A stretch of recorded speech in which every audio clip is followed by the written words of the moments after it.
Lansia 87 tahun ditipu dua oknum ngakunya nakes. Korban diiming-imingi dapat hadiah televisi. Lansia 87 tahun jadi korban penipuan oleh dua orang oknum yang ngakunya nakes. Momen dua oknum laki-laki dan perempuan mengaku petugas puskesmas ini terekam kamera CCTV di sekitar lingkungan setempat. Dan kini rekaman itu beredar luas di media sosial, salah satunya Instagram @info_Malang. Dalam unggahan tersebut, wanita berpakaian batik merah dengan celana hitam keluar dari rumah korban. Sama seperti pelaku wanita, pelaku laki-lakinya juga mengenakan batik berwarna coklat dengan celana jeans berwarna biru. Keduanya tampak berjalan sendiri-sendiri keluar dari rumah korban usai menggasak uang milik korban. Pelaku wanita terlihat membawa tas hitam yang dijinjingnya.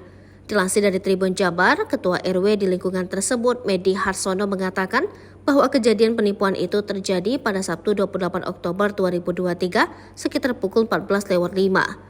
Adapun korban bernama Jais, warga Jalan Kertorejo, Kelurahan Katawang Gede, Kecamatan Lowokwaru, Kota Malang, Jawa Timur. Menurut Medi, kejadian terjadi ketika Jais sedang berbelanja bakso tidak jauh dari rumahnya. Saat pulang, Jais diikuti oleh dua orang yang menyusulnya hingga ke rumahnya. Mereka yang mengaku sebagai petugas puskesmas langsung masuk ke dalam rumah Jais tanpa izin. Kemudian menawarkan hadiah televisi setelah mengetahui bahwa Jais sudah divaksinasi COVID-19. Awalnya Jais menolak, namun setelah disogok dan dirayu, ia akhirnya menerima tawaran tersebut. Setelah Jais memberi uang sejumlah Rp500.000, pelaku laki-laki meninggalkan rumah dengan dalih mengambil hadiah televisi.